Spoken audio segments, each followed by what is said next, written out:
میں ایک جاسوس تھا۔ یہ اس سلسلے کی قسط نمبر 7 ہے۔ مجھے امید ہے آپ کو میری یہ کاوش پسند آ رہی ہوگی۔ آپ نے اگر ابھی تک میرا چینل کہانی گھر سبسکرائب نہیں کیا تو ابھی میرے چینل کو سبسکرائب کر کے بیل نوٹیفیکیشن آن کر لیجئے تاکہ آنے والی ہر نئی کہانی کی اطلاع بر وقت آپ تک پہنچ سکے۔ اس گھر کے ہر فرد نے مجھ سے بہت سی امیدیں وابستہ کر لی تھیں۔ نہ جانے قدرت نے ان لوگوں کو اپنے بھیانک مذاق کا نشانہ بنانے کے لیے کیوں چن لیا تھا۔ مجھے خود اپنے کل کا علم نہیں تھا۔ میری حیثیت بظاہر ہوا میں اڑنے والے اس پتے کی سی تھی جسے آندھی نے ان کے آنگن میں لا پھینکا تھا۔ اگلا جھونکا مجھے کہاں لے جائے اس کا مجھے بھی بالکل پتہ نہیں تھا۔ کبھی کبھی تو ان لوگوں کی حالت پر مجھے رحم آنے لگتا تھا۔ اس وقت میرا دل چاہتا کہ یہاں سے بھاگ جاؤں، کہیں اور پناہ لے لوں، کوئی اور سیف ہاؤس بنا لوں۔ ممکن ہے اس مرحلے پر میری جدائی ان پر زیادہ شاق نہ گزرے، لیکن وہ عظیم جذبہ جو میرے وجود میں کار فرما تھا ان جذبوں پر غالب آ جاتا۔ میری ٹریننگ کا تقاضا تھا کہ میں یہاں جمع رہوں، ایسی محفوظ پناہ گاہ جانے پھر میسر ہو کہ نہ ہو۔ میں نے ایک کمٹمنٹ خود سے ضرور کر رکھی تھی کہ زندگی میں اگر کوئی ایسا مرحلہ آ گیا جس کی توقع ایک جاسوس کو رکھنی چاہیے تو کبھی اس ہستے بستے گھر پر آنچ نہیں آنے دوں گا۔ گھر پہنچے تو ماتا اور موسی جی کے چہرے کھل اٹھے۔ انہوں نے بابو جی کی رہائی کے کارن بھی ایسی تمام باتیں ان کی نظروں میں میرا مان بڑھا رہی تھیں۔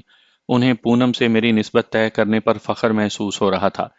پونم کے رویے میں اس روایتی حجاب نے جگہ پا لی تھی جو مشرقی دوشیزاؤں کا خاصہ ہے۔ گو ہم پر ایسی کوئی معاشرتی پابندی عائد نہیں تھی جو ایک دوسرے سے مل نہ سکیں، پھر بھی نہ جانے کیوں اب اس کے رویے میں وہ پہلی سی بے ساختگی باقی نہیں رہی تھی۔ اس نے اپنے حسین سراپے کے گرد شرم و حیا کا خول چڑھا لیا تھا۔ وہ ابھی سے ذہنی طور پر مجھے اپنا پتی جاننے لگی تھی۔ وہ ہندو لڑکی تھی، اس کے دھرم اور سماج نے اس کے لاشعور میں پتی ورتا کا جو تصور باندھ دیا تھا وہ جی جان سے اس پر عمل پیرا تھی۔ اس کی محبت نے اب پوجا کا درجہ پا لیا تھا اور اپنے ہر عمل سے وہ خود کو دھارمک پتنی ثابت کرنے پر تلی تھی۔ میں اس کے برتاؤ سے کٹ کر رہ جاتا اور کر بھی کیا سکتا تھا۔ تقدیر کے سامنے تدبیر کی بے بسی کا احساس مجھے حقیقتاً اب ہوا تھا۔ اس روز میں اکیلا ہی سوامی جی دیانند جی کے آشرم کی طرف چل دیا۔ میں نے اپنی روانگی کے متعلق پونم کو بھی نہیں بتایا تھا، حالانکہ اس کی خواہش تھی کہ میں اس کے ہمراہ سوامی دیانند جی کے آشرم جاؤں، لیکن سوامی کے متعلق بار بار میرے ذہن میں جو خدشات سر اٹھا رہے تھے ان کا تقاضا یہی تھا کہ میں پہلے اکیلا مہاراج کے درشن کروں۔ ایک مرتبہ اس کے اصل روپ کا علم ہو جاتا تو ہم محتاط ہو سکتے تھے، ورنہ تو جو خطرناک لبادہ اس نے اوڑھ رکھا تھا کوئی بھی دو مست اس کی لپیٹ میں آ سکتا تھا۔ میں الصبح وہاں جا پہنچا۔ سوامی نے شہر سے باہر ایک ویرانے میں صدیوں پرانے ایک مندر پر قبضہ کر کے اسے آشرم کی شکل دے رکھی تھی۔ مندر سے ملحقہ پر اسرار عمارت کے مکمل کمرے میں کوشش کے باوجود نہ گن سکا۔ ہر کمرے کا مصرف الگ الگ تھا۔ ماتا وشنو کے بعد مجھے یہاں صحیح معنوں میں عقیدت مندوں کا جھمگٹا دکھائی دیا۔ لڑکیاں اور لڑکے یہاں موجود تھے۔ یہ تمام لوگ یہاں روحانی غسل کرنے آئے تھے اور مختلف المیعاد یوگا کورسوں کے ذریعے اپنی آتما کی مکتی کے لیے کوشاں تھے۔ پہلی نظر میں ان کے لیے میرے ذہن میں فوراً ایک لفظ ابھرا تھا: مشرقی ہپی۔ ان کے حلیے، لباس، چال ڈھال میں عجیب سی بے نیازی پائی جاتی تھی۔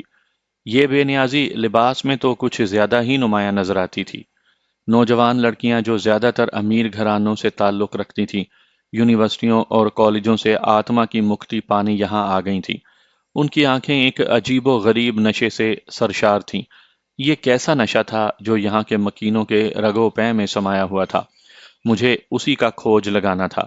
سوامی دیانند کا اصل روپ تو یہاں دیکھنے میں آتا تھا۔ کلب میں جو اندازہ میں نے لگایا تھا اس سے کہیں بڑھ کر اس کی پوجا ہو رہی تھی۔ آشرم میں داخل ہوتے ہی دائیں ہاتھ کو گھوم کر ایک بڑا ہال کمرہ تھا۔ ایک عجیب سی یاسیت اس کے در و دیوار سے ٹپکتی تھی۔ ہال کمرے میں پھیلی دھوپ کے دھوئیں سے اٹھنے والی پر اسرار سی خوشبو انسانی تصور کو صدیوں پرانے دور میں لے جاتی تھی۔ کمرے کی دیواروں پر دیویوں اور دیوتاؤں کے فحش آسن سب سے پہلے آنے والے کو اپنی طرف متوجہ کرتے تھے۔ ان آسنوں میں وہ صدیوں پرانے راز پنہاں تھے جو سینہ بہ سینہ مختلف رشیوں سے ہوتے ہوئے سوامی دیانند مہاراج تک پہنچے تھے۔ وہ لوگوں کو جنسیت پرستی کی کھلی تعلیم دے رہا تھا۔ لمبی اور پرتعیش زندگی کا راز ان یوگ آسنوں میں چھپا ہوا تھا جن کی ایک مختصر سی جھلک اس آشرم کے در و دیوار پر بنے نقش و نگار میں صاف دکھائی دے رہی تھی۔ میں بھی پہلے سے موجود لوگوں کی بھیڑ میں ایک طرف جا بیٹھا۔ سب لوگ حال کمرے سے ملحق ایک بغلی دروازے پر نظریں جمائے بے چینی سے سوامی جی کی آمد کے منتظر تھے۔ ابھی مجھے وہاں بیٹھے بمشکل 2-3 منٹ ہی گزرے تھے جب اچانک فضا جے بھولے ناتھ کی، جے شبھو کی بے ہنگم شور سے گونجنے لگی۔ اس کے ساتھ ہی گیروی لباس پہنے مہاراج کے داس اور داسیاں اندر گھس آئے۔ انہوں نے سنگتوں کو امرت جل اور جو بھنگ اور دیگر علم غلم پر مشتمل جو بھی تھا وہ پلانا شروع کر دیا۔ لوگ اس پر ٹوٹ پڑے تھے اور کوئی مقدس پانی سمجھ کر غٹا غٹ پی رہے تھے۔ میرے علاوہ کچھ لوگ اور بھی ایسے تھے جنہوں نے اس سے احتراز کیا۔ جن لوگوں نے یہ امرت جل پی لیا ان پر ایک عجیب سی بے خودی طاری ہو گئی۔ اس کے ساتھ ہی بھجن کتھا شروع ہو گئی۔ ڈھولک اور ڈفلی کے سنگت میں سب لوگ گلا پھاڑ پھاڑ کر چلا رہے تھے۔ پتیتا پاون سیتا رام بھنگ نے اپنا اثر دکھانا شروع کر دیا تھا اور کچھ لوگ وجد میں آ کر پہلے تو جھومنے لگے، اس کے بعد انہوں نے بے ہنگم انداز میں ناچنا شروع کر دیا۔ پھر اس ناچ میں سوامی جی کی داسیاں اور داس بھی شامل ہوتے چلے گئے۔ خدا کی پناہ، ایسا وحشیانہ اور بے ہنگم رقص شاید افریقی قبائل میں بھی دیکھنے کو نہ ملے جس کا مظاہرہ یہاں کیا جا رہا تھا۔ ناچنے والے اپنی سطر پوشی سے تقریباً بے نیاز ہوتے جا رہے تھے، خصوصاً داسیاں تو نیم برہنہ ہو چکی تھیں۔ شیطانی رقص اپنے عروج پر تھا جب اچانک دروازہ کھلا۔ اس کے ساتھ ہی سوامی دیانند مہاراج کی جے کے نعرے گونجنے لگے۔ جیسے جیسے نعرے بلند ہو رہے تھے ہی جان انگیز رقص میں شدت پیدا ہوتی جا رہی تھی۔ جو لڑکیاں یا نوجوان چکر کھا کر گرنے لگتا اسے آشرم کے سیوادار اٹھا کر ایک نزدیکی کمرے میں غائب ہو جاتے۔ دروازے پر جیسے ہی دو خوبصورت ناریاں جنہوں نے گیروی لمبے لمبے چوغے پہن رکھے تھے اور جن کی سیاہ لمبی زلفیں ناگنوں کی طرح ان کے شانوں پر پھیلی ہوئی تھیں، ہاتھوں میں لوہے کی گھڑویاں پکڑے نمودار ہوئیں۔ یکلخت سارا ہنگامہ تھم گیا تھا۔ اچانک چاروں سمت سکوت طاری ہو گیا۔ مہاراج پدھار رہے تھے۔ اپنی جٹاؤں کے سلیقے سے سمیٹو، دو گھیروی دھوتیاں بدن پر اوڑھے، بائیں ہاتھ میں گنیش اونچا کیے، دایاں ہاتھ جس میں قیمتی ہیرے جواہرات جڑی انگلیاں جگمگا رہی تھیں صاحبان کے انداز میں اٹھائے، شانتی شانتی پکارتا راسپوٹین حال کمرے میں داخل ہو رہا تھا۔ اس کے لباس اور جسم پر نہ جانے کیسی کیسی تیز خوشبوئیں لگی تھیں۔ سارا حال کمرہ مہک اٹھا۔ سوامی کو دیکھتے ہی سنگتیں گھٹنوں کے بل جھک گئیں۔ زیادہ تعداد ان لوگوں کی تھی جو باقاعدہ سجدے میں جا گرے تھے۔ اس کی سیوا وار کنیائیں سنگتوں پر اپنی گڑویوں سے عرق کا چھڑکاؤ کر رہی تھیں۔ جہاں جہاں سے وہ گزرتی خوشبوؤں کا ایک طوفان ان کے ہم رکاب ہوتا۔ مہاراج اس اثنا میں اپنے آسن پر آن براجمان ہوئے۔ ایک کونے میں دھرا چھوٹا سا مائک ان کے سامنے لا کر رکھ دیا گیا۔ اس اثنا میں لوگ اٹھ اٹھ کر ان کے چرنوں کو چھو رہے تھے۔ کئی نوجوان اور لڑکیاں تو انہیں کتوں کی طرح چومنے اور چاٹنے بھی لگے تھے۔ سوامی نیانند کا کسی کی پیٹھ تھپکنا غالباً واپسی کا اشارہ ہوتا تھا۔ جیسے ہی سیوا کرنے والی کنیاؤں کا چھڑکاؤ مکمل ہوا، وہ مہاراج کے دائیں بائیں ہاتھوں میں لوہے کی پتلی پتلی سلاخیں لیے جن پر گنیش لکھا تھا آن کر کھڑی ہو گئیں۔ اس کے ساتھ ہی لوگ مؤدب ہو کر نظریں جھکائے بیٹھ گئے اور مہاراج کا بھاشن شروع ہو گیا۔ اس نے ہندو دھرم کے حوالے سے ایک مرتبہ پھر لوگوں کو کرود، کام، لوبھ، سوا اور اہنکار کو اپنے شریر سے باہر پھینکنے کی ترغیب دینے کی شروع کر دی اور اس کا واحد طریقہ جنسی بے راہ روی بتایا۔ اس طرح بقول اس کے ہر منش جنسی کامناؤں سے بے نیاز ہو سکتا تھا۔ اس دوران ایک بات میں نے خاص طور سے محسوس کی کہ یہاں کسی کو کیمرہ تک لانے کی اجازت نہیں تھی۔ یہ بات بعد میں میرے علم میں آئی کہ یہاں فوٹوگرافی کرنے یا مہاراج کا بھاشن ریکارڈ کرنے کی کوشش کرنے والے کے کیمرے اور ٹیپ ریکارڈر توڑ دیے جاتے ہیں۔ مہاراج کے بے پناہ اثر و رسوخ کے آگے مقامی پریس بے بس دکھائی دیتا تھا۔ کبھی کبھی کوئی دبی دبی آواز اس کے خلاف اگر اٹھ بھی جاتی تو اس کے پیروکار ایسا کرنے والے کو پاتال کی تہہ سے ڈھونڈ نکالتے اور اس کا وہ حشر کرتے کہ دوسروں کو دیکھ کر نصیحت ہو جاتی اور وہ کان پکڑ لیتے۔ کچھ شناسا چہرے بھی مجھے دکھائی دے رہے تھے، یہ وہی لوگ تھے جو کلب میں مہاراج کے گرد گھیرا ڈالے بیٹھے رہتے تھے، اور جن میں زیادہ تر تعداد ایئر فورس کے افسران کی بیگمات کی تھی جو سوامی پر مٹی جا رہی تھیں۔ دوپہر تک کا وقت سوامی کے بھاشن ہی میں گزرا۔ اسی دوران میں عورتیں اور مرد اس کے قریب جا کر اسے اپنی مشکلات بھی بتاتے، جن کا حل سوامی جی فوراً نکال دیتے۔ مختلف اقسام کی مشکلات کو حل کرنے کے لیے مختلف کمرے مختص تھے، جہاں سوامی دیانند کے ہٹے کٹے چیلے چانٹے خواتین کا اور اس کی داسیاں مردوں کا علاج کرتی تھیں۔ زیادہ تر مریضوں کو یوگا کے مختلف آسن بتائے جاتے تھے۔ جھاڑ پھونک کا فریضہ سوامی خود ادا کرتا تھا۔ دوپہر کے بعد بھوجن کا غلغلہ اٹھا۔ سوامی کے درشن کے لیے آنے والوں کے لیے ضروری تھا کہ وہ صبح سے رات تک کا وقت آشرم میں گزاریں، اور اس دوران میں ان کی مہمانداری کے مکمل فرائض سوامی کے ذمے ہوتے تھے۔ صبح ناشتے سے لے کر رات کے کھانے تک سب کچھ آشرم کے لنگر سے سپلائی ہوتا تھا۔ یہاں آنے والے خود بخود اپنے لیے کوئی خدمت تجویز کر لیتے تھے۔ کوئی لنگر میں چلا جاتا، کوئی کمرے صاف کرنے کی ڈیوٹی سنبھال لیتا۔ اگر کوئی مہاراج کے یوگا کورسوں میں شرکت کا خواہش مند ہوتا تو اس کو اپنا نام ایک جگہ لکھوانا پڑتا تھا۔ ان لوگوں کی پہلے سوامی دیانند سے فردن فردن ملاقات کروائی جاتی تھی۔ جس پر اس کی نگاہ انتخاب ٹھہرتی تھی وہی اس کی سیوا کا مستحق قرار پاتا، ورنہ اسے انتظار کرنے والوں کی لمبی قطار میں شامل ہونا پڑتا تھا۔ ان لوگوں کے روزانہ کے معمولات کا شیڈیول ان کے گروپ کا انچارج مہیا کرتا تھا، جس کے مطابق وہ آشرم میں زندگی گزارنے کے پابند تھے۔ اگر کوئی مروجہ اصولوں کی خلاف ورزی کرتا تو اسے دھکے دے کر نہ صرف آشرم سے نکال دیا جاتا بلکہ ہمیشہ کے لیے داخلہ ممنوع قرار پاتا تھا۔ سوامی دیانند کے تمام پیروکار بالک کہلاتے تھے۔ اس کے خصوصی سیواداروں میں بڑی مشکل سے کسی کو جگہ ملتی تھی۔ یہاں خاصی تعداد میں وہ نوجوان لڑکیاں اور لڑکے قیام پذیر تھے جنہیں ان کے والدین نے قانون کے دروازہ کھٹکھٹانے کے بعد بذریعہ پولیس یہاں سے واپس لے جانا چاہا، لیکن وہ اپنا سا منہ لے کر رہ گئے، کیونکہ عدالتی بیلف اول تو آشرم کے نزدیک پھٹکنے کی جرات ہی نہیں کرتا تھا، اور اگر کوئی قانونی کارروائی پوری کرنے وہاں آ بھی جاتے تھے تو نوجوان لڑکے اور لڑکیاں انہیں تحریری بیان دے دیتے کہ وہ اپنی مرضی سے یہاں قیام پذیر ہیں اور ساری زندگی اپنے خود ساختہ بھگوان کے چرنوں میں گزار دیں گے۔ اس کے بعد قانونی طور پر ان کو واپس لے جانے کا کوئی جواز باقی نہ رہتا۔ اس شیطان کے پاس دو زبردست ہتھیار موجود تھے جن کے ذریعے وہ نوجوان لڑکوں اور لڑکیوں کو اپنے قابو میں رکھتا تھا۔ وہ تھے نشہ اور مکمل تحفظ کے ساتھ جنسی آزادی۔ بھارتی نوجوان گمراہ نسل کو انہی دونوں چیزوں کی ضرورت تھی، جن کے لیے وہ دیوانہ وار اس کے آشرم میں کھچے چلے آتے تھے۔ ایک مرتبہ اس کے چنگل میں پھنسنے کے بعد بچ نکلنے کا صرف ایک ہی راستہ تھا، اور وہ تھا خودکشی۔ 2-3 ماہ بعد اس کے آشرم میں رہنے والی کسی لڑکی یا لڑکے کی لاش شہر کے کسی ویران کونے میں پڑی مل جاتی تھی، جس پر اکثر جسمانی تشدد کے نشانات بھی ملتے تھے، لیکن آج تک پولیس یہ بھی ثابت نہ کر پائی تھی کہ ان میں سے کسی کا تعلق کبھی سوامی دیانند کے آشرم سے رہا بھی تھا یا نہیں۔ ضلع بھر کے تمام اعلیٰ افسران کی بیگمات ان کے تلوے چاٹتی پھرتی تھی۔ یہی حال افسروں کا تھا۔ لدھیانہ، جلندر، حتیٰ کہ فیروز پور تک کے اعلیٰ افسران اس کی نگاہ کرم کے محتاج رہتے تھے۔ بعض لوگوں کا تو یہاں تک وشواس تھا کہ اسے لوک سبھا تک رسائی حاصل ہے۔ بڑا گھناؤنا اور خطرناک جال بچھا رکھا تھا اس نے۔ میں نے جان بوجھ کر اپنے لیے کمروں کی صفائی کی سیوا حاصل کی تھی۔ اس طرح مجھے وہاں ہونے والے گھناؤنے کھیل کو قریب سے دیکھنے کا موقع مل سکتا تھا۔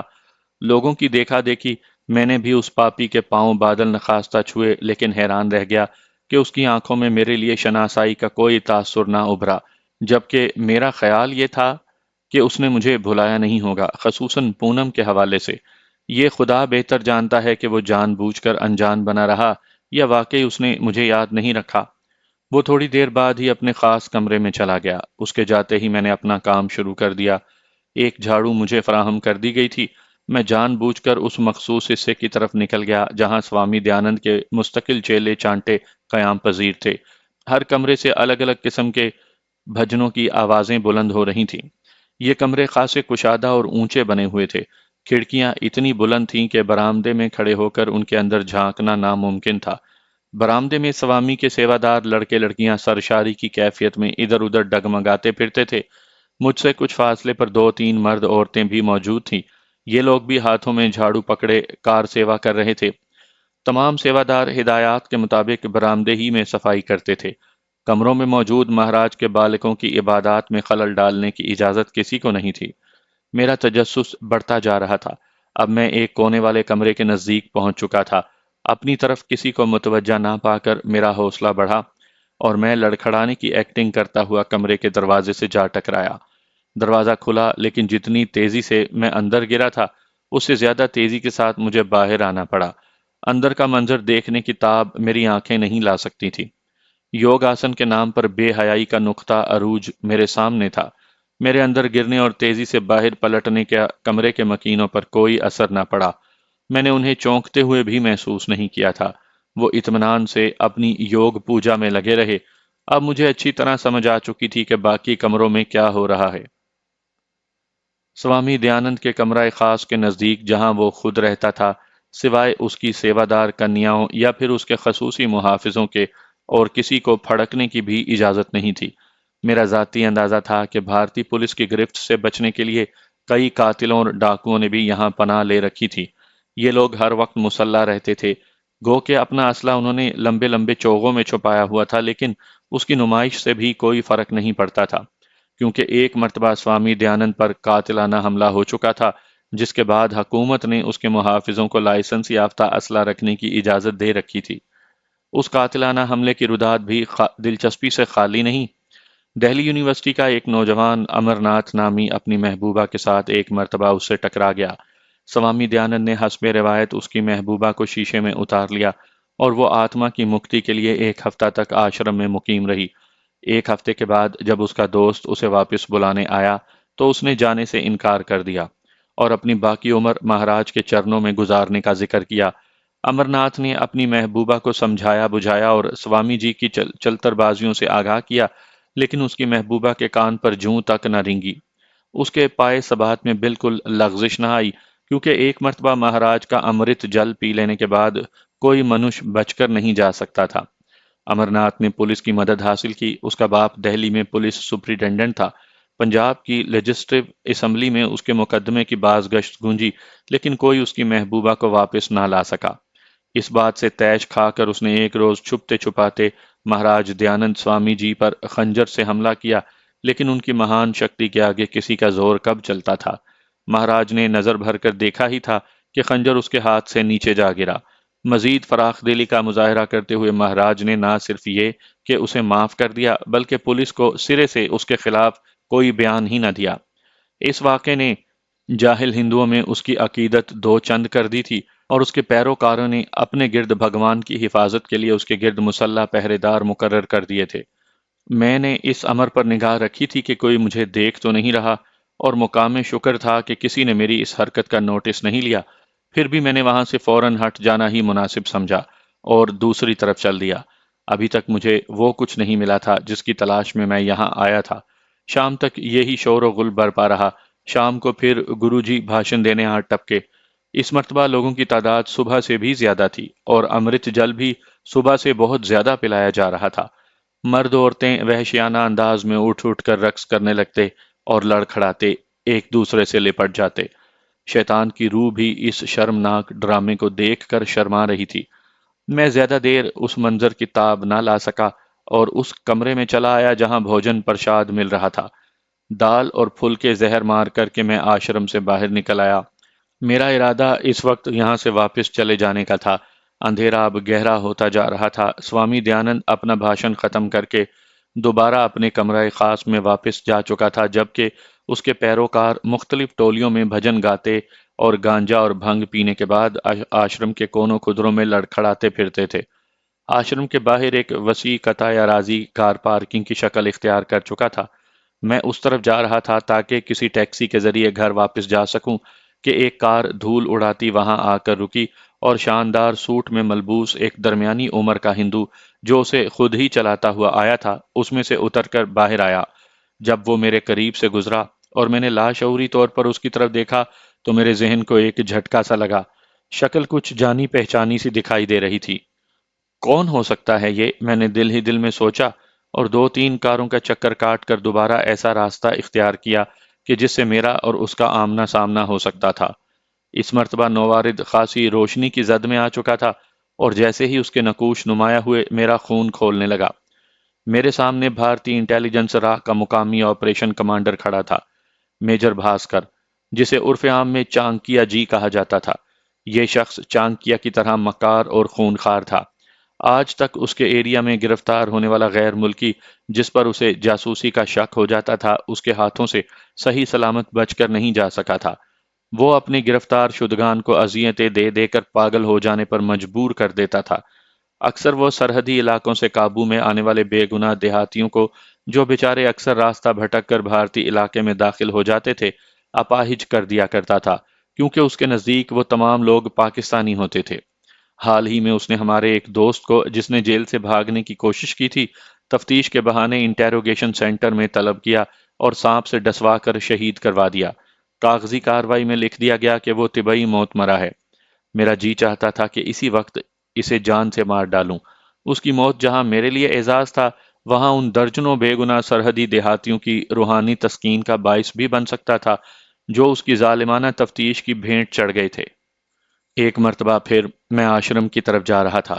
میجر بھاسکر کو ایک مرتبہ دیکھ لینے کے بعد اب میری گھر واپسی کا کوئی جواز باقی نہیں رہا تھا۔ آشرم کے دروازے پر وہ آنے جانے والوں کی بھیڑ میں شامل ہو گیا۔ میں بھی اس کی نظروں میں آئے بغیر اس کا پیچھا کر رہا تھا۔ جب وہ آشرم میں داخل ہوا تو میں نے سوامی دیانند کے خاص سیواداروں کو اس کا خصوصی احترام کرتے دیکھا۔ وہ سیدھا مہاراج کے کمرہ خاص کی طرف گیا تھا۔ اس کی شکل دیکھتے ہی ایک محافظ اندر چلا گیا۔ چند سیکنڈ کے بعد ہی وہ باہر نکل آیا اور اس نے میجر بھاسکر کو اندر جانے کا اشارہ کیا۔ اب سوامی آنند کے متعلق مجھے یقین ہو چلا تھا کہ وہ صرف بھارتی راسپورٹین ہی نہیں بلکہ کچھ اور بھی ہے۔ میں ان لوگوں کی بھیڑ میں شامل ہو گیا جو اس کے کمرہ خاص کے باہر بھجن کھتا کر رہے تھے۔ ہنگامی صورتحال سے نمٹنے والا مخصوص چھوٹا سا زہر آلود خنجر نما چاقو میرا واحد ہتھیار تھا، جو اکثر خطرناک مقامات پر میں اپنے ساتھ رکھتا تھا۔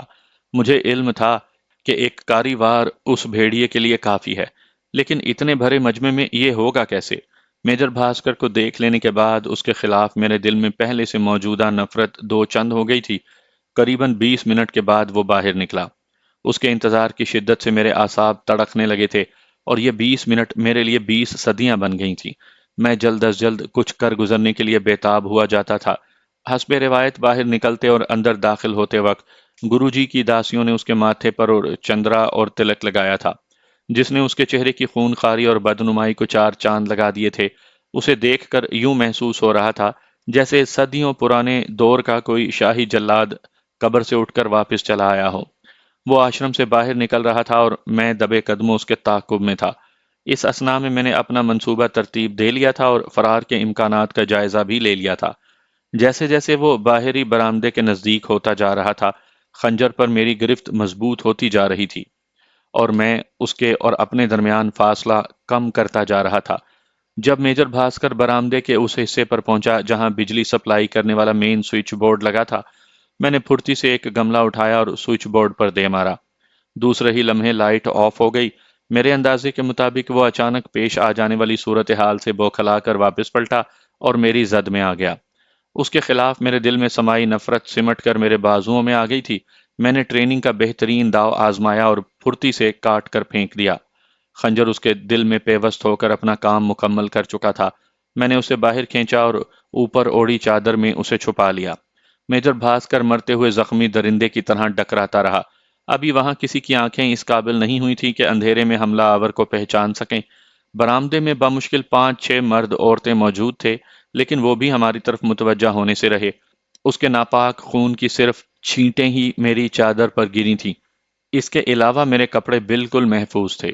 میں اندازے سے چند سیکنڈ کے بعد ہی آشرم سے باہر آ چکا تھا۔ اس اثنا میں اندر کھلبلی مچی ہوئی تھی، کیونکہ بھاسکر کی چیخ و پکار نے کچھ لوگوں کو اپنی طرف متوجہ کر لیا تھا۔ لوگ دیوانہ وار باہر کی طرف لپک رہے تھے اور دھکم پیل میں ایک دوسرے کو پاؤں کے نیچے روند رہے تھے۔ جب تک سوامی دیانند کے چیلے مشعلیں روشن کرتے، میں بھاگنے والوں کی بھیڑ میں وہاں سے کافی دور نکل گیا تھا۔ اپنی چادر میں نے آشرم کے قریب ندی میں پھینک دی تھی، جس کا تیز رفتار پانی اسے دور بہا لے گیا تھا۔ خود ایک موٹر سائیکل سوار سے لفٹ لے کر سڑک تک پہنچا اور ایک لاری کے ذریعے لدھیانہ آ گیا۔ ابھی میں اس واقعے سے غیر متعلق ہی رہنا چاہتا تھا۔ وہ رات میں نے لدھیانہ میں گزاری اور اگلے روز دوبارہ رائے کوٹ پہنچ گیا۔ راستے میں ایک اخبار میں میں نے اس درندے کی موت کی خبر پڑھی تو مجھے اطمینان ہوا۔ اخبار میں صرف یہ لکھا تھا کہ آشرم میں بجلی فیل ہو جانے کی وجہ سے کچھ لوگ زخمی ہو گئے جبکہ ایک یاتری مارا گیا۔ سوامی جی کی طرف سے یہ بیان جاری ہوا تھا کہ ان کے کسی دشمن نے یہ شرارت کی ہے اور اس یاتری کی موت کا ذمہ دار بھی ان کا کوئی دشمن ہی ہے جسے وہ اپنی گپت شکتی کے ذریعے جلد منظر عام پر لے آئیں گے۔ انٹیلیجنس نے بڑی چالاکی دکھائی تھی اور میجر بھاسکر کو عام شہری ظاہر کیا تھا، لیکن یہ خبر چھپ نہیں سکتی تھی کیونکہ اسی رات سیکیورٹی حکام نے ضلع بھر کے سمگلروں کے اڈے پر چھاپے مارنے شروع کر دیے اور سرکردہ سمگلروں کی گرفتاریاں شروع ہو گئی تھیں، جو اس بات کا واضح ثبوت تھا کہ خفیہ پولیس کو یقین تھا کہ میجر بھاسکر کا قتل ملکی یا غیر ملکی سازشوں کا نتیجہ ہے۔ میرے گھر پہنچنے تک یہ خبر سارے رائے کوٹ میں پھیل چکی تھی کیونکہ سوامی کے آشرم سے متعلق پہلے ہی بہت سی پراسرار باتیں لوگوں میں کہی اور سنی جاتی تھیں، اور ایسی باتوں میں لوگ زیادہ ہی دلچسپی ظاہر کرتے تھے۔ میں نے گھر والوں کو یہی بتایا تھا کہ مجھے اس واقعے کا علم اخبار کے ذریعے ہوا ہے۔ بابو جی نے تو خس کم جہاں پاک کہہ کر اس پر سب سے زیادہ جامع تبصرہ کر دیا تھا۔ کیا مطلب؟ کون تھا مقتول؟ میں نے بابو جی کے ریمارکس پر حیرانگی سے پوچھا۔ بہت برا آدمی تھا بیٹا، کسائی تھا کسائی، اسے ایسی ہی موت مرنا چاہیے تھا۔ انہوں نے مختصر سا جواب دیا اور میں ان کے ذرائع معلومات کی داد دیے بغیر نہ رہ سکا۔ انہیں شاید رات ہی میجر بھاسکر کے قتل کی اطلاع مل گئی تھی۔ میں ان کے نکسلائیڈ ہونے کی اطلاع کے بعد سے خاصا محتاط ہو گیا تھا۔ میں نے ان کا اعتماد اس حد تک حاصل کر لیا تھا کہ میرے متعلق وہ شک میں مبتلا نہیں ہو سکتے تھے، لیکن انسانی ذہن کا کیا بھروسہ، کسی بھی لمحے بھٹک جائے۔ میں نے اس مسئلے کا حل وہ بھی ڈھونڈ لیا تھا، لیکن ابھی مجھے وقت کا انتظار تھا۔ میجر بھاسکر کی موت نے بھارتی انٹیلیجنس کو بوکھلا کر رکھ دیا۔ لدھیانہ اور سرحدی علاقوں میں بسنے والا شاید ہی کوئی مشتبہ شخص ان سے بچ پایا تھا۔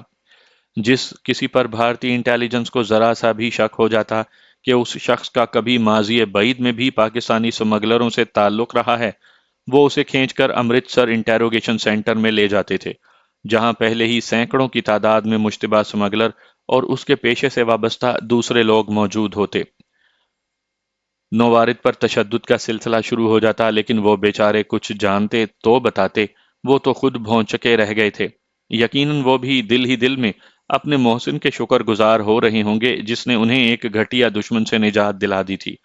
خطرناک صورتحال کے پیش نظر بھارتی سیکیورٹی حکام کچھ زیادہ ہی چوکنے ہو گئے تھے اور مشتبہ مقامات پر انہوں نے کڑی نظر رکھنا شروع کر دی تھی۔ ان حالات میں مجھے کچھ عرصے کے لیے اپنی سرگرمیاں معطل کرنے اور صرف آرام کرنے کا حکم ملا۔ مناسب یہی تھا کہ میں فی الحال پردہ سکرین سے ہٹ جاؤں۔ میں لدھیانہ چلا آیا اور پرکاش کے ساتھ رہنے لگا۔ اسے میں نے یہی بتایا تھا کہ میں ماتا جی کے حکم پر فی الحال سیر و سیاحت بند کر چکا ہوں۔ پرکاش نے اس بات پر بھگوان کا شکر ادا کیا کیونکہ عرصے سے اسے میری ضرورت لاحق تھی اور اس کی وجہ تھی مالک مکان کی وہ لڑکی جس سے اس کا عشق زوروں پر تھا۔ سدرشنا کو پہلی نظر دیکھنے کے بعد ہی اس بات کا بخوبی اندازہ ہو جاتا تھا کہ وہ ایک غیر معمولی لڑکی ہے اور عموماً بھارتی نوجوان ایسی ہی لڑکیوں کی فکر میں رہا کرتے ہیں، لیکن پرکاش میں ایسی کیا غیر معمولی بات تھی جو وہ خود اس پر فدا ہو گئی، اس کا مجھے کبھی علم نہ ہو سکا۔ پہلی مرتبہ جب وہ پرکاش کے ہمراہ مجھ سے ملی تو میں نے اس کی آنکھوں میں احترام کے جذبات معجزن دیکھے جو پرکاش کی برین واشنگ کا واضح ثبوت تھا۔ ظاہر ہے اس نے میرا غائبانہ تعارف صدرشنا سے بڑے بھرپور انداز میں کافی تعریف و توصیف کے ساتھ کروایا تھا۔ اسے پرکاش سے محبت تھی، لیکن اس بات کا بھی اسے علم تھا کہ یہ بیل کبھی منڈھے نہیں چڑھے گی کیونکہ اس کے والد کا سماجی رتبہ پرکاش کے گھر والوں سے کافی بلند تھا۔ وہ خوشحال کھتری گھرانے کی سپتری تھی اور لدھیانہ میں اس کے والد کے درجنوں مکانات کرائے پر چڑھے ہوئے تھے۔ چند دنوں کی ملاقات نے ہی اسے میری غیر معمولی صلاحیتوں کا معترف بنا دیا، اور اب جبکہ ایک روز اس نے مجھے اپنے گھریلو حالات بتائے اور اپنی تشویش ظاہر کی تو میں نے اسے یقین دلایا کہ میرے ہوتے ہوئے دنیا کی کوئی طاقت ان دونوں کے ملاپ کو ناممکن نہیں بنا سکتی۔ پرکاش کی تو بات ہی اور تھی۔ صدرشنا کو بھی میری یقین دہانی پر اعتماد ہو گیا تھا، جس کا ثبوت اس کی آنکھوں سے جھلکتا تھا۔ اس کا خوبصورت چہرہ میری یقین دہانی سے کھل اٹھا اور اس نے خاصے جذباتی پن کا مظاہرہ کرتے ہوئے بھیا کہہ کر میرا ہاتھ مضبوطی سے دبایا۔ انسان لاکھ وحشی بن جائے، اپنی بہادری پر، اپنے فہم پر جتنا جی چاہے گھمنڈ کرتا پھرے، لیکن اپنی فطرت کے کمزور پہلو چھپائے نہیں چھپتے۔ قدرت کے سامنے بندہ محض مجبور ہے اور کچھ بھی نہیں۔ دست غیب موم کی گڑیا کی طرح بڑے بڑے شہ زوروں کو جس طرف چاہے پکڑ کر گھما دے۔ میں نے ہندو معاشرے میں خود کو رنگنے کا ڈھونگ رچایا تھا، لیکن نئے نئے تجربات مجھ پر ہونے لگے تھے۔ میں لاکھ پہلو بچاتا، مگر کب تک؟ فطرت سے فرار میرے لیے ممکن نہیں تھا۔ ان مراحل میں مجھے اپنی ٹریننگ میں سکھلائے سارے اصول بے سود دکھائی دیے۔ بس میرا اعتقاد تھا اور اپنے مشن پر ایمان جو سہارا دیے رکھتا تھا، اور میرے قدم مضبوطی سے اس راہ پر جمے ہوئے تھے۔ پونم سے دوسرے تیسرے روز ملاقات ہو جاتی تھی۔ ہم نے لدھیانہ کی تفریح گاہوں کے درجنوں درختوں پر اپنی مہر محبت ثبت کر دی تھی۔ درخت کے گیلے تنوں میں کئی دل تراشے تھے، اور ان میں پرکاش اور پونم کو سمویا تھا۔ اپنی محبت کی امانت کتنی مرتبہ قدیم عمارات کی ان بوسیدہ دیواروں کو سونپی تھی جو پہلے ہی کشتگان محبت کے ناموں سے اٹی پڑی تھیں۔ شاید اس طرح ہم لاشعوری طور پر اپنی چاہت کو امر روپ دے رہے تھے۔ بظاہر پتھروں کے سنگلاخ سینوں میں اپنی محبت محفوظ کر کے ہم مستقبل میں ٹوٹنے والی اس قیامت سے لاشعوری طور پر مطمئن ہو بیٹھے تھے جو اپنے دامن میں بجلیاں سمیٹے ہمارے خرمن پر لپکنے کو بےتاب تھیں۔ جہاں پونم کو یہ وشواس تھا کہ کئی جنموں کے بعد ہماری آتما کا ملاپ ہوا ہے، وہاں مجھے بھی علم تھا کہ ایسے کئی جنم لینے کے بعد بھی پونم مجھ سے کبھی نہیں مل پائے گی۔ لیکن میں نے اپنے تئیں اپنے آپ کو وقت کے تیز دھارے کو سونپ دیا تھا جو محبت کی طغیانیوں میں مجھے بہا کر لے جا رہی تھی۔ بیاس کے ساحلوں پر بنے ان باغوں میں گھومتے ہوئے جہاں کومپلیں سندھیا کے گیت گاتی ہیں، ہم نے اپنی محبت کی شدت کو محسوس کیا تھا۔ کئی جذباتی لمحے گزرے جب اپنی دھڑکنیں ایک دوسرے میں سموئی تھیں۔ وقت، حالات اور مستقبل سے بے نیاز ہو کر ہم دونوں ایک دوسرے کے سنگ سنگ فضائے بے کراں کی وسعتوں میں اڑے چلے جا رہے تھے۔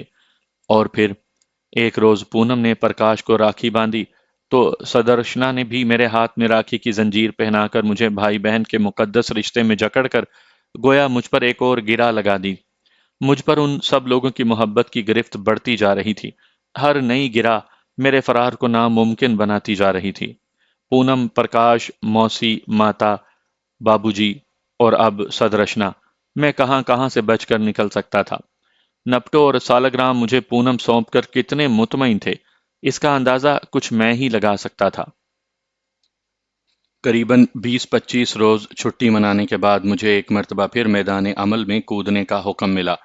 اس مرتبہ میں گرداسپور جا رہا تھا۔ پرکاش کو حسب سابق میں نے بزنس ٹور کا بہانہ تراشا تھا۔ گرداسپور اور بٹالہ کے درمیان دریائے بیاس کے کنارے دشمن نئی مورچہ بندیاں ترتیب دے رہا تھا، جہاں انتہائی اہم نوعیت کے خطرناک ہتھیار نصب کیے جا رہے تھے۔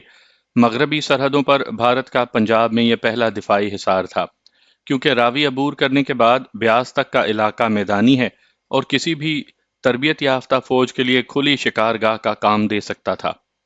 دشمن کی منصوبہ بندی اچانک عمل میں آئی تھی اور ہمارے پاس اتنا وقت نہیں تھا کہ اس کے متعلق معلومات حاصل کرنے کے لیے انتظار کیا جائے، کیونکہ سرحدی اضلاع میں فوجوں کی تیزی سے بڑھتی ہوئی نقل و حرکت کسی بھی لمحے جنگ کا پیش خیمہ بن سکتی تھی۔ سرد جنگ عروج پر تھی اور ان حالات میں لمحہ لمحہ کی خبر رکھنا ضروری ہوتا ہے۔ دشمن کی جنگی حکمت عملی پر کڑی نگاہ رکھنی پڑتی تھی۔ خاص طور سے وہ شگاف ڈھونڈنے پڑتے ہیں جن کے ذریعے دشمن کے اندر گھسنے کے مواقع میسر آ سکیں۔ مشرقی پنجاب کے دفاع میں دریائے بیاس کو ریڑھ کی ہڈی کی حیثیت حاصل ہے۔ اس پل کی تباہی بھارتی دفاع کی دھجیاں بکھیر سکتی تھی۔ دشمن نے دریائے بیاس پر سری ہرگوبند پور کے نزدیک ساحل کے ساتھ ساتھ میلوں تک اینٹی ایئر کرافٹ گنز کا سلسلہ پھیلا دیا تھا۔ ان کی ترتیب کچھ اس طرح تھی کہ حملے کے سائرن پر چاروں طرف سے فائرنگ شروع ہو جاتی اور دریائے بیاس کے پل پر ایسا خطرناک چھاتا تن جاتا جس میں سے کسی ماہر ترین ہوا باز کا گزر بھی ممکن نہ ہو سکے۔ معاملہ اگر طیارہ شکن یعنی اینٹی ایئر کرافٹ توپوں کا ہی ہوتا تو کوئی بات نہیں تھی۔ ہمارے جیالے ہوا بازوں کے لیے بھارتی دفاع کا غرور توڑنا کوئی مشکل بات نہیں تھی، لیکن بھارت نے حال ہی میں روس سے حاصل شدہ آٹومیٹک میزائل سسٹم بھی یہیں کہیں چھپا کر رکھا تھا جسے فوراً ڈھونڈ نکالنا ضروری تھا۔ گرداسپور سے میں نے 2-3 مرتبہ کپور تھلہ وغیرہ کی طرف بذریعہ بس اور ٹرین سفر کے ایک نظر طیارہ شکن توپوں کا جائزہ تو لے لیا تھا، لیکن ابھی تک مجھے وہ میزائل کہیں نظر نہیں آئے تھے۔ اور آخر ایک دن قریباً شام کا وقت تھا جب میں سری ہرگوبند پور اتر گیا، جہاں یہ چھوٹا سا قصبہ نما شہر ہے۔ وہاں اپنی مذہبی اہمیت کے پیش نظر جو اسے سکھوں کے ایک گرو کی نسبت سے حاصل ہے، یہاں کے مشہور گردوارے میں لوگوں کی آمد و رفت لگی رہتی تھی۔ اس کے علاوہ واحد قابل ذکر مقام یہاں کی غلہ منڈی تھی، جہاں نزدیکی دیہات کے لوگ اجناس کی خرید و فروخت کے لیے آتے رہتے تھے۔ شام سے رات تک میں اپنے بزنس کے بہانے سارے شہر میں گھومتا رہا، لیکن کوئی خاص کامیابی نہ ملی۔ مختلف مقامات پر لوگ جنگ سے متعلق باتیں تو کر رہے تھے، لیکن ان کی معلومات عام نوعیت کی ہی تھیں۔ انہیں اس حد تک ہی علم تھا کہ دریائے بیاس کے کنارے کنارے پل کے دونوں اطراف میلوں تک بھارتی فوج نے ڈیرے ڈال دیے ہیں، اور یہ اس بات کی نشانی ہے کہ جنگ ہونے والی ہے، یا پھر وہی گھسا پٹا موضوع کہ آج فلاں جگہ سے جاسوس پکڑا گیا ہے اور کھیتوں میں چھپا وائرلیس کر رہا تھا۔ مگر ابھی تک میزائلوں سے متعلق گفتگو سننے کو نہیں ملی تھی۔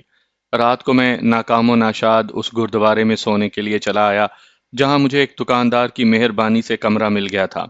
بادل نخواستہ مجھے پاٹھ میں شرکت کرنا پڑی۔ رات کو مجھے کافی دیر گئے تک نیند نہ آئی۔ میرے ذہن پر ساری رات میزائل سسٹم سوار رہا۔ بڑی عجیب و غریب صورتحال پیش آ گئی تھی۔ ابھی تک مجھے ان کا کوئی سر پیر نہیں ملا تھا جسے میں اپنی مہم کا نقطۂ آغاز قرار دیتا۔ آدھی رات تک میں بستر پر کروٹیں بدلتا رہا۔ اچانک امید کی ایک کرن چمکی۔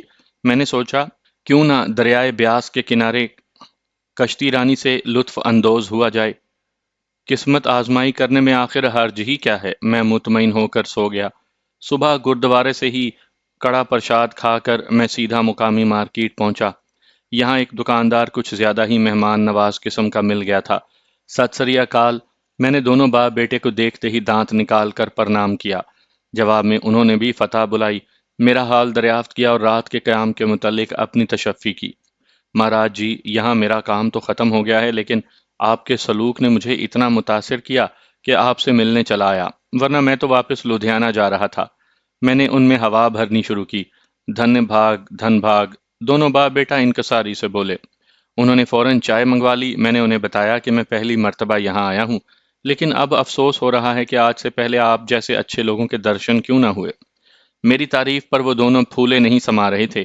باتوں ہی باتوں میں نے دریا میں کشتی رانی کرنے کی خواہش ظاہر کی اور انہیں بتایا کہ یہ میرا بہترین مشغلہ ہے۔ فوراً بیٹا، جس کا نام گجندر سنگھ تھا، تیار ہو گیا۔ لیکن سنا ہے مہاراج جی آج کل صرف اس طرف فوج نہیں جانے دیتی۔ میں نے اپنی تشویش ظاہر کی۔ اجی سینا کی گجدر سنگھ نے مکمل سکھ بننے کا مظاہرہ کرتے ہوئے فوج کو موٹی سی گالی سے نوازا۔ بڑی اچھا تھی مہاراج، آپ نے پوری کر دی، میں نے انکساری سے جھکتے ہوئے کہا۔ لالا جی آپ تو بڑے بزدل لوگ ہیں، خواہ مخواہ ڈر جاتے ہیں سینا سے۔ اس نے میرے ہندو ہونے پر چوٹ کی۔ تھوڑی دیر کے بعد ہی ہم لوگ ایک بس کے ذریعے بیاس کے کنارے پہنچ گئے۔ یہاں تفریحی مقام ہونے کی وجہ سے کالجوں کی کشتیاں بندی تھیں۔ اس کے علاوہ پرائیویٹ کشتیاں بھی موجود تھیں۔ ایک کشتی ہم نے کرائے پر حاصل کی اور ایک بوڑھے سے ملاح کو بھی اپنے ساتھ ہی بٹھا لیا۔ میں نے جان بوجھ کر جنگ کے موضوع پر گفتگو شروع کر دی۔ 2-3 منٹ تو بوڑھا ملاح ہماری گفتگو سنتا رہا۔ میں بھارتی سینا کی حمایت کر رہا تھا اور گجدر سنگھ سے مخالفت کر رہا تھا، جو اپنی مخصوص سکھوں والی زبان میں ہر فقرے کا اختتام کسی گالی سے کرتا تھا۔ اس کی باتوں سے تیش کھا کر بوڑھا ملاح بھی ہماری گفتگو میں شامل ہو گیا۔ گجندر سنگھ نے پاکستانی فضائیہ کے ہاتھوں 65 میں اپنی فوج کی درگت بنتی دیکھی تھی۔ وہ طنزیہ انداز میں اسی کا تذکرہ کر رہا تھا جب ملاح نے دخل دیتے ہوئے کہا، سردار جی وہ اور وقت تھا، اس مرتبہ معاملہ مختلف ہے۔ کیا ہے مہاشے جی؟ گجندر سنگھ نے اسے بھی چڑھایا۔ جواب میں اس نے ان ہتھیاروں کی تفصیل بتانی شروع کر دی جن سے لیس بھارتی فوج کو اس نے بیاس کے کنارے ڈپلائے ہوتے دیکھا تھا۔ ہتھیاروں کی ساخت وہ ہاتھوں کی مدد سے سمجھا رہا تھا۔ میرے کان کھڑے ہو گئے۔ پھر جب اس نے بڑے بڑے ٹریلروں پر لدے ہوئے مختلف ساز و سامان کے متعلق بتانا شروع کیا اور یہ بھی اطلاع دی کہ وہ سامان اس نے دوسرے کنارے پر واقع ایک گاؤں کے نزدیک اترتے دیکھا ہے، تو میں نے 2-3 فکروں سے ہی ایسی فضا پیدا کر دی کہ گجندر سنگھ اس پر باقاعدہ جرح کرنے لگا۔ جواب میں ملاح نے بتایا کہ اس گاؤں میں اس کی لڑکی فلاں کے گھر بیائی ہے، سرپنچ بھی اس کا واقف کار ہے۔ قدرت خود بخود میرے لیے راہ ہموار کر رہی تھی۔ قریباً 15 منٹ تک گجندر سنگھ کی بحث کے بعد جب میں نے اندازہ لگا لیا کہ اب گجندر سنگھ سکھ پن کا مظاہرہ کرنے لگا ہے، تو میں نے ملاح کو کنارے پر اتار دیا اور خود کشتی چلانے لگا۔